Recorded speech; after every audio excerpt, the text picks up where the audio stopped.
that has to a caterer. So in addition to this lecture, you are all responsible for reading chapter 2 and chapter 3 in your online textbook, where you will cover not only menu planning as far as food is concerned, but also styles of service, different menus for different time periods, and everything related to how important it is to plan a menu for a catering event. So let's begin. Okay. So why is the menu so important? The menu is really important because this is literally a caterer's opportunity to figure out how much money they are going to make from a specific event. Okay, so this is literally step one. So it is very different than a restaurant because we have the power to customize and offer to the client not only what we want to make, what we're really good at making, what's in season, and what's cost effective for us, right? So that is something that we really have a lot of control from that beginning. So that's why the menu is so important, because we can actually create for the guest what we ultimately want to produce, right? And for the price, whatever we want to make it for. So that's why it's so important. So the planning process is the most important thing that we have in catering. So the advantages of catering, we went over this just a little bit, but all of these things right here, one of the biggest things is that we have the control. So we dictate every single thing that we offer to the client. So if it's not something that we don't potentially want to make, or we know that it's not in season, or we know that the prices have skyrocketed, we have the control to not offer it to the guests. So if we know that crab season is over in Maryland, then that is not something, we are not going to put blue crab on our menu in January, because we know that that is not something that's in season. That's not something that we can provide for the guests. Now, some of you might be thinking, well, what if it's something that the client wants, right? What if that's something that they're requesting? Well, we can get creative over kind of gearing them towards something similar, or something that we ultimately want them to produce, or that we want to produce, that we know that they're going to like. Sometimes you actually have to protect the guest or the client from themselves. They have this vision of what they think they want, but in reality, we have to trust our expertise in saying that probably won't work, or, while that sounds great, this is what actually will be a little bit better. So all of those things are what we have to keep in mind. We have control over, we know what the ingredients availability is. We know what our abilities are to produce that specific menu item. And obviously what our limitations are as far as production or labor or anything like that. Also, this all depends on where that location is, where we're delivering said menu, right? So if we are once again serving it on a beach, or if we're serving it in a location that potentially does not have a kitchen that we want to use to do something extremely hot, or something that we are making something on site, we have to think about that and once again protect the client or the guest because they think they might want something. Different things that determine, or that are determined by the menu. Definitely the amount, the quantity that we're actually going to purchase, the staffing requirements and the skill required. So we definitely need to have somebody who is able to do whatever we are offering. So a sushi roller, or somebody who's shucking oysters, right, at an event. So these are things that we definitely need to understand that will either, if we don't have somebody that can do that, then we're going to need to hire somebody, and that is an additional cost that we need to, from the inception, hide into the menu when we are presenting that to the guest, if that makes sense. Same if there's any type of equipment that we need to potentially rent or even purchase, right, in order to be able to do this menu, then we need to roll those costs. We need to know what that cost is going to be before we even put that item on the menu and present that as a possibility for the actual guest. So all of these things are something that we need to think forward. That's why planning is really, really important before we even present the options to the actual guest or the party or whomever we are dealing with. So those are very, very important things to understand.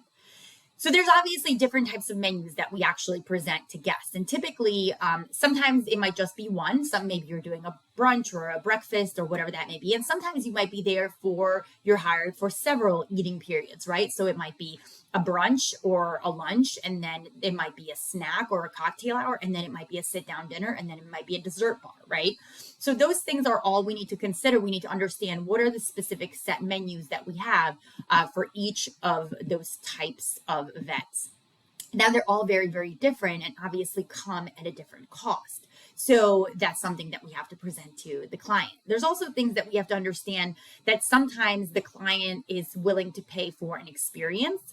And that's something we need to take advantage of, because even maybe the actual item itself is not very expensive, but we can hide other costs, roll them into that. So something like what's the photo here. This is a s'mores bar.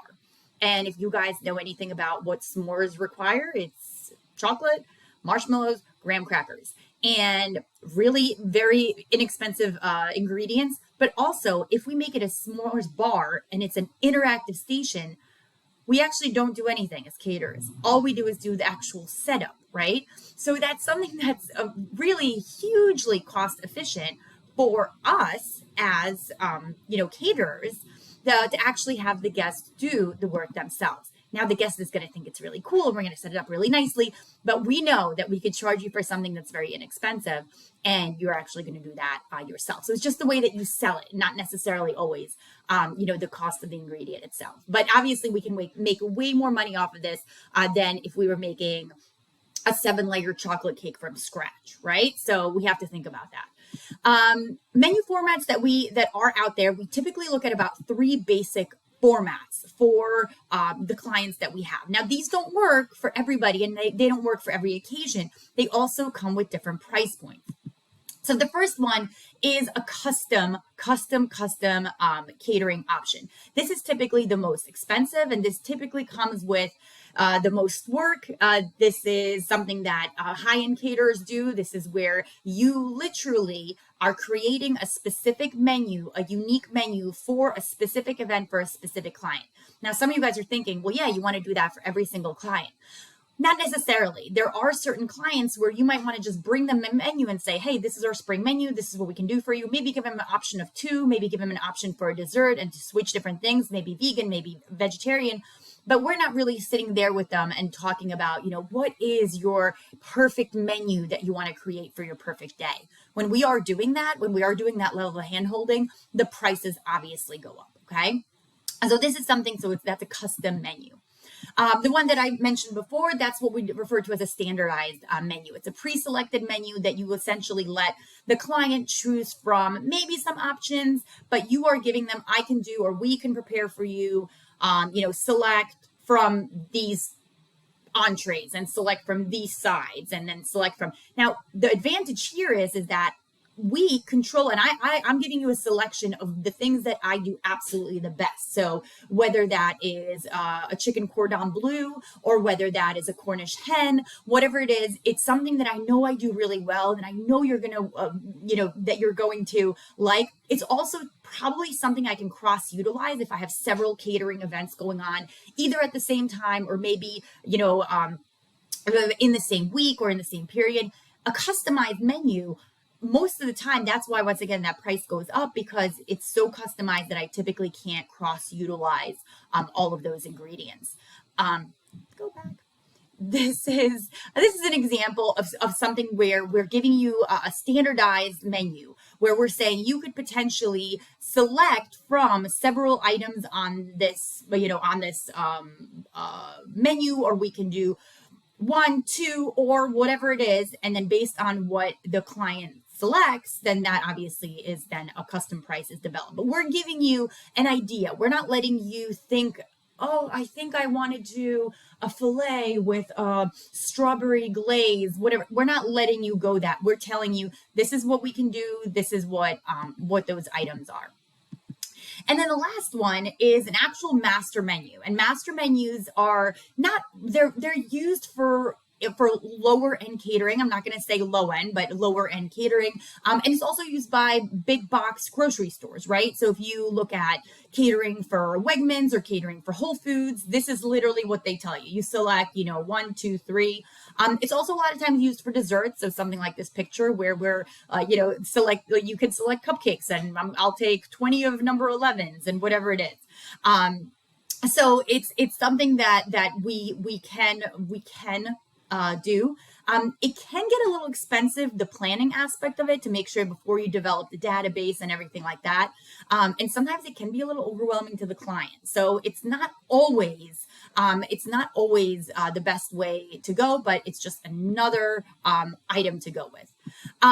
Since 2018, 2019, and this is really important because of the pandemic. So in 2018, we really started to kind of go towards a combination of menus and kind of really looking at, what are we doing as far as in-person events in 2018. 2019 changed everything, right? So that kind of did. But since then, we've learned that guests really do like a certain choice and a certain control over making their event a little bit unique. So something that they have some sort of control over itself and themselves, right?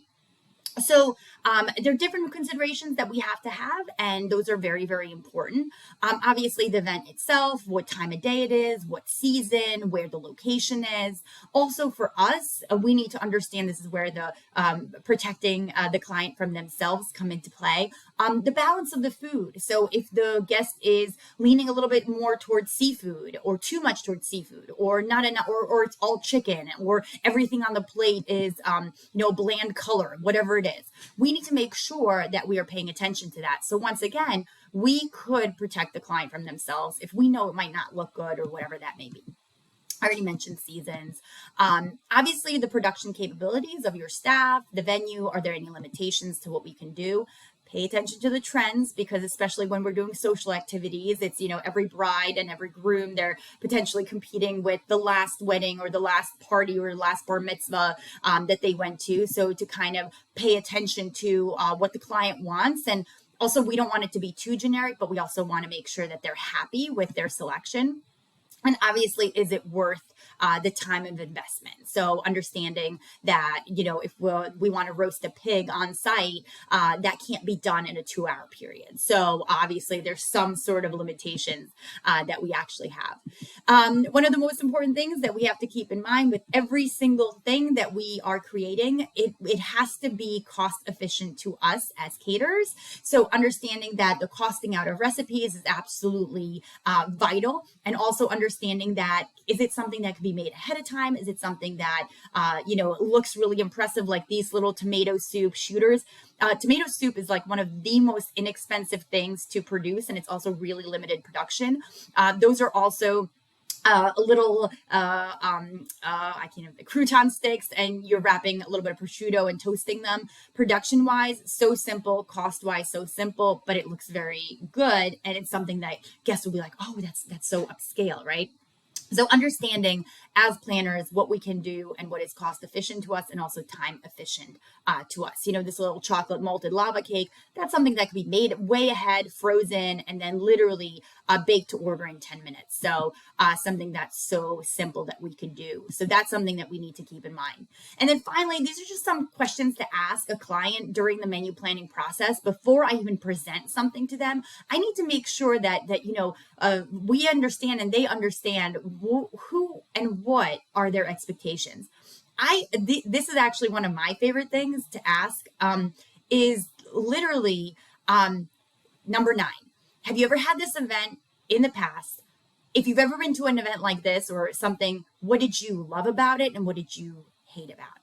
Because those are things that I need to understand. If this event is something that's been repetitive or something like that, I need to know what the client loved about it, what their expectations are, and also, if it's happened in the past, what were some of the things that they didn't like about it.